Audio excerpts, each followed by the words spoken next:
Let's talk about energy harvesting and a little of how it works.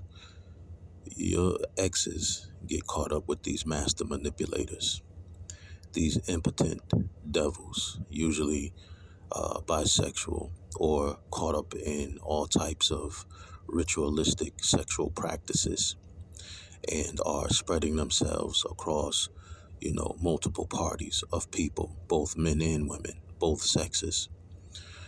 These individuals, usually impotent because of the substance abuse and other harsh activities and lifestyle, use your exes who thought it was an adventure to get caught up with these smiling liars and charming devils. Your exes, naive, who were beguiled and tricked because they had a grudge, a secret grudge against you, and opposed to them learning how to communicate and express themselves and relieve themselves of whatever hardships and depression and stress or sadness, they chose to prove a point and get into a one-sided competition with you.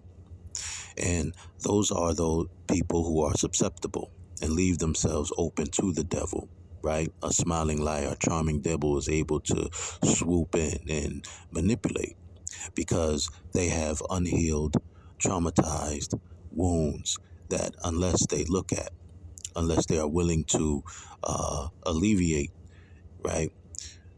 Somebody who is a narcissistic sociopath or a psychopath or a devil can swoop in and manipulate and get them to believe that an illusion, a whole entire illusion, is waiting for them on the other side, that the grass is actually greener, that you can come on this side and have all that you ever desired, all your heart's desired, everything that you ever wanted.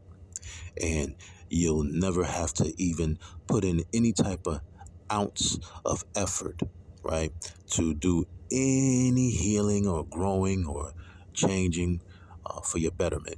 You could just come over here and have a great time, good time. You can ignore all the rules and responsibilities and obligation that it takes for one to spiritually grow, spiritually mature, and be connected to their higher self and stay in alignment with the divine and their spirit team, their guardian angels, right? Over here is an adventure, this illusion, this facade, this oasis that we create. We party, we have a good time. We have the numbers, so we have the connections. We have the connections, so we can make things happen. We place examples in front of you so you can feel inspired. Only one or two people, several people with big names and titles have the, wherewithal, the materialistic things that you aspire to, be that a mansion or a house, the cars, the accolades.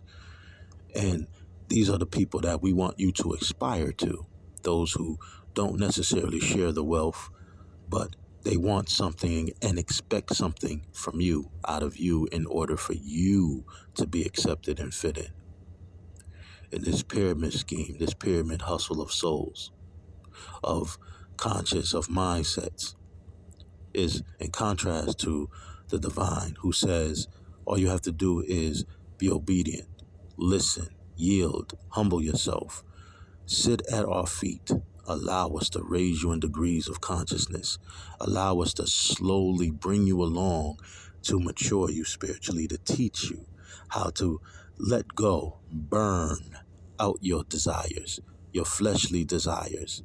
We're not telling you that you're wrong for having them.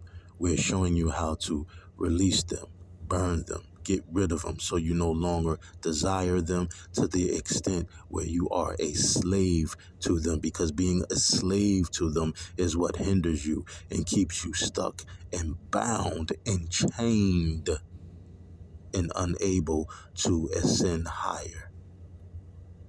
And for these reasons, you have to allow us to raise you in degrees of consciousness. You have to allow us to teach you how to see things consistently from different and higher perspectives. And believe me, once you reached a certain level and you thought you couldn't go any further, more blinders come off.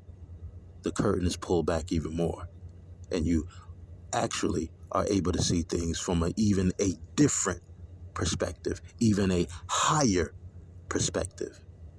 And that's something only master teachers and healers can do for their pupil, for their students who are humble enough to listen, to yield, to follow the guidance of the divine. So these master manipulators who are into low vibrational energies, dark magic, evil magic that they learn, those who have spiritual gifts, but they choose to use them for evil, for wrong, for wickedness, to take advantage of others. These devils are impotent. These devils spread themselves thin. They have sex retreats and rituals, and there's nothing wrong with polyamorous relationships. Most people are in denial that even in the scriptures and in most cultures, there are polyamorous cultures and relationships. Not because people are greedy, even though it has turned into that, but it was made so based on natural, right, course of survival. It was natural for families to come together and work together. And when you're dealing with royal bloodlines, it oftentimes, in order to keep the bloodline pure, they had to, in the case of Panataru and even of Anuna, your gods and goddesses and angels of your Bible and Quran, they often married within the family. Now, that's a concept that most people will scoff and, that's disgusting, that's incest, blah, blah, blah. But the reality, it happens more often than not. Even in royal bloodlines, in order in ancient times to keep the evil seed, the demonic seed out of the family, they often took their sibling, in the case of Asar, Osiris, and Isis, Aset, who were husband and wife, yet brother and sister. Satak, Set, and Nababtet, Hatat, they were husband and wife, but also brother and sister. Osiris and Set, due to misunderstanding and some will say mischievous deeds of Aset and Nababtet Hatat, they were all siblings. And even in Anuna, amongst Elion, El in the original language and tongues, these beings often gifted their nieces, nephews within that bloodline in order to keep the bloodline pure.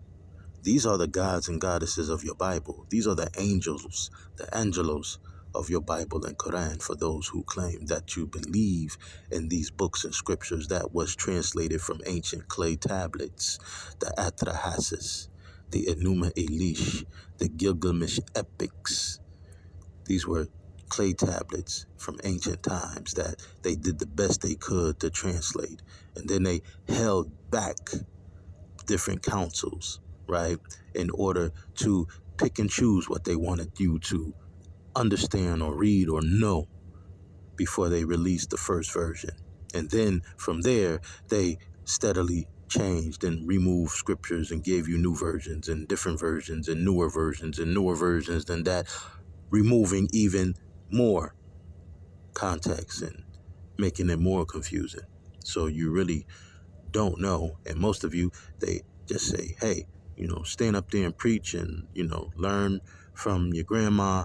And, you don't really have to go to school to learn the original tongues and languages so you can get the full meaning. And you can even pick up a Hebrew Strong's Concordance. And that will even give you a closer meaning and definition of these words that so many of you mistranslate and take out of context. One word can change an entire sentence. One sentence can change an entire paragraph. One paragraph can change an entire idea or conversation.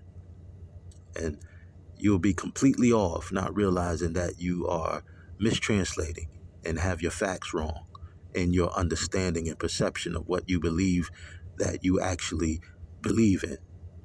And this has been a problem for a long time. But the energy harvesting feels like energetic rape to the so-called target or the one on the receiving end. You can feel them pulling on your sexual energy. They use demonic forces, demonic energies, real entities, and they perform these sexual rituals behind closed doors. They often use your idiotic ex who thought the grass was greener on the other side, or they use your potential failed counterpart who had the opportunity to build a dynasty and a life with you.